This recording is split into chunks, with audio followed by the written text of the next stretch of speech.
Everything is just bigger in the States than it is Korea.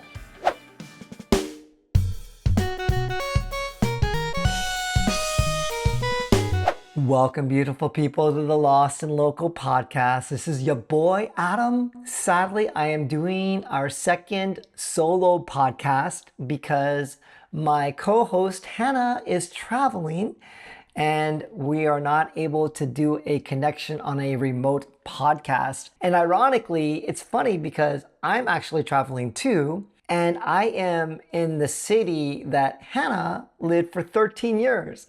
I'm here in Boston, Massachusetts. Wow, it's so funny. Like, I never had an intention to go to Boston, but my wife really wanted to visit the Northeast, and so here we are in Boston. So shout out to Hannah. Boston is a pretty cool city.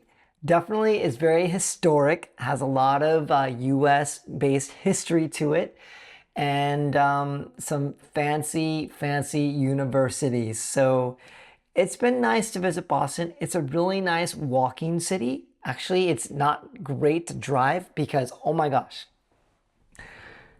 I know I'll get into the observations about Korea versus America, but driving in Boston is like a labyrinth. I don't know if it's because it's such a colonial, older city, but driving is really weird. It's a labyrinth of streets not planned out well. And so if generally in most cities, you come to a stop and there's just a four-way stop at most. But in Boston, you come to a stop, it can be like a seven-way stop. It's so confusing. And fortunately, I have not gotten in a collision yet, but it is really confusing. And I wouldn't suggest driving in Boston, but it's a pretty decent public transportation. And they do have a rail system. I was just walking in downtown Boston today, and it was really nice. So Boston's a pretty cool city, and definitely a storied city in terms of all their sports, whether it's the Red Sox in baseball, the Celtics in basketball. I was a huge Celtics fan back in the 80s. Let's see, who else? The Boston Bruins, the New England Patriots, all four major sports teams. Sorry, MLS soccer. I don't know if Boston has a soccer team, but yeah. So Boston's been pretty cool. So I wanted to do a solo podcast because I don't want to lose our consistency of doing weekly podcasts. So I was kind of racking my brain thinking about different things to talk about. Before I go into the observations, I thought that I would give a little update on my previous solo podcast I recorded a couple months ago. And that podcast was talking about tech rants of living in Seoul, South Korea. I got a little cool update. A few weeks ago when I started my trip here in the States, I just got word a couple weeks ago that Apple decided to change something. So one of my tech rants about living in Seoul, South Korea is with the idea of your Apple phone. So for example, if you wanted to use the Find My feature on Apple, let's say you had AirTags and you were a foreigner visiting Korea with your Apple phone and you had AirTags in your luggage or your computer or your AirPods, you would not be able to locate these through the Find My network with Apple while you were visiting Korea.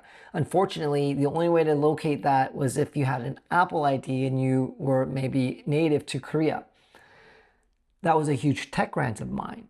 I don't know if Apple heard me, obviously not, but somehow after doing that big tech rant, a few weeks later, Apple just updated it. Finally, after years upon years of Apple's presence in South Korea, they're finally letting you locate your foreign-based Apple IDs products in Korea. So if you lose your phone, if you have an AirTag in your luggage, you will now be able to locate those in Korea. That's a huge win. A late win. Apple should have made this available much sooner, but yeah, it's a cool update for that previous solo tech rant that I made on the podcast. I just wanted to give you all an update on that. let's get into the meat and potatoes of this podcast. I will forewarn you, it's going to be a short one, but I did want to get out a podcast because we really pride ourselves, Hannah and I, in getting weekly podcasts to you all. But this one's just going to talk about some observations. Now, I have lived in Korea for 7+ years. I have come most of the time I have visited America, not during COVID, but for the last 3 years, we've consistently once a year come to the States. And even though I come to the States annually, it's always a bit jarring because I now have acclimated myself to the Korean society and the Korean ways. And it's always funny, even though I know it, it always is a bit jarring. So for example, just small talk. When we flew into Seattle and we got into the shuttle bus to go to our hotel, there was another couple that were sitting in front of us. They were like in their 70s. But if you were in Korea, you would never start talking to other people in a shuttle bus. But I just naturally started talking to them. Like, oh, where are you all from? And they were from Florida. Like, oh, what do you do? They're retired, they're grandparents. They just went on a cruise. We got their whole shebang, their whole backstory. And it's just so funny that it's just such a natural thing in the States to do small talk versus in Korea, we just don't do small talk. Like, for example, even in the elevator at the hotel, the first night we stayed in Seattle before we went to the Midwest just for one night. And we naturally just acknowledge the other people in the elevator that we were going up, and it's just a normal thing to just do a little bit of acknowledgement, a little bit of talking on the elevator in the States. But in Korea, we definitely don't want to try to make eye contact or talk to people in the elevator. And I'm like, oh my gosh, like we're definitely back in the States. So it's really funny. You know, another thing too, I was in Seattle and I had to walk over to the grocery store. And when I was even in my hometown and my wife and I were walking around, I don't know what it is, but sidewalks just end. American cities are not very walker friendly. Generally, I guess we're very much into our vehicles. In Korea, you can walk around a lot. There's usually sidewalks everywhere, but in the States, definitely a lack of sidewalks. Even though technically, I guess not many people use the sidewalks. Generally, I think most people who don't drive are generally not as financially well off.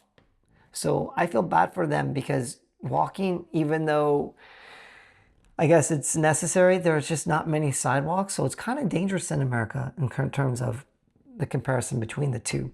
Another thing I noticed, I had a friend of mine from church who went to Texas recently, and there's a saying in Texas, everything is bigger in Texas. I would say when you compare the States to Korea, that same adage works. Everything is just bigger in the States than it is Korea. So for example, we went to a Mexican restaurant in my hometown where I grew up. Actually, we didn't have Mexican restaurants back in the day, but we do have them now. And at least in the town that I grew up in. And my wife and I and my mom, we sat down and it was during lunch. So I ordered a lunch special. Now, of course, we generally think of lunch specials being smaller portions than the dinner specials. And I'm kind of one of those people that don't like to eat a lot at one sitting. So I'm figured, oh, the lunch special will be fine. So I ordered chicken fajita, and the chicken fajita that came out was just huge. It was like gargantuan, like huge heaping plate of chicken and onions and green peppers. And I was just like flabbergasted. I was like, wow, I mean, this is so much food. And it was a lunch special. And I think in general, that's just the reality, right? In the States, everything is just so much bigger. Even the water cups in America are so much bigger than the cute little tiny water cups that you'll find at every restaurant in Korea. The parking lots in America, I mean, they're so much bigger and wider. And parking lots are spacious and can go on and on and on. Like, for example, in Korea, if you're parking like in a parking garage or you happen to be in a suburban area and there's some parking on the outside. In Korea, the parking spaces need to be a bit tinier, right? Because they're trying to fit in as many cars as possible.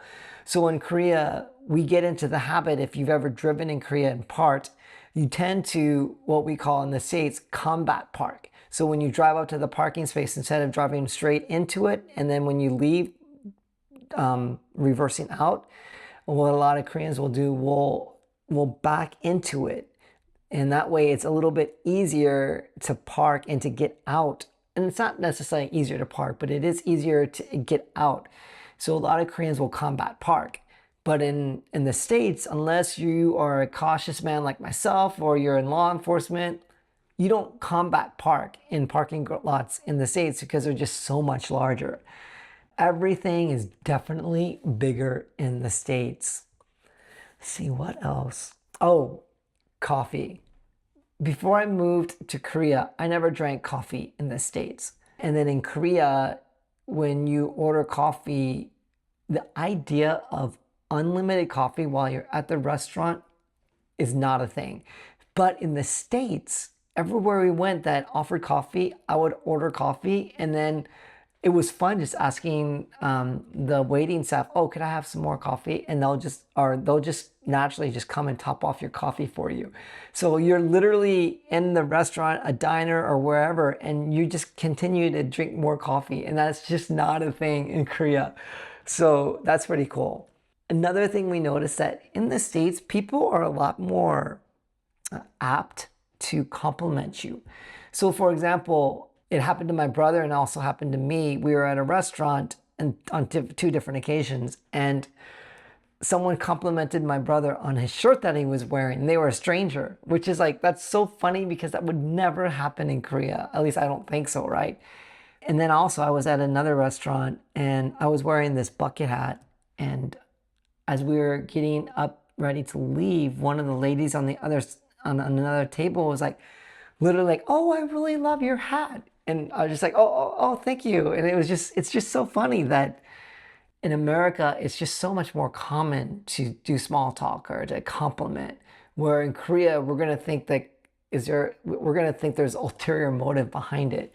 Yeah, it's funny, like in Korea, if people are too nice to you, you really worry that it could be like in a cult. But yeah, those are definitely some things that I've noticed about observations of Korea versus the States. I do have some fun little traveling stories, but Hannah and I, because Hannah's traveling now too. And so when we get back to record our next podcast, we're going to talk about our traveling, about some of the things that we experienced. So I've got some fun anecdotal stories on this trip that I've been making. I'll save them for the future podcast. But I just wanted to get out this podcast because I feel like it was really important to keep consistency on that, even though maybe the quality isn't as good because I'm not in my studio where I did my previous solo podcast. The lighting isn't going to be great. The sound won't be great. I appreciate you tuning in. As always, you all, thank you so much for checking our channel out. Make sure you like and subscribe, and we will continue, Hannah and myself, to do our best to just engage with you all. And we love being able to talk about life and talk about the different topics that come our way. In the meantime, you all stay safe. God bless. Peace.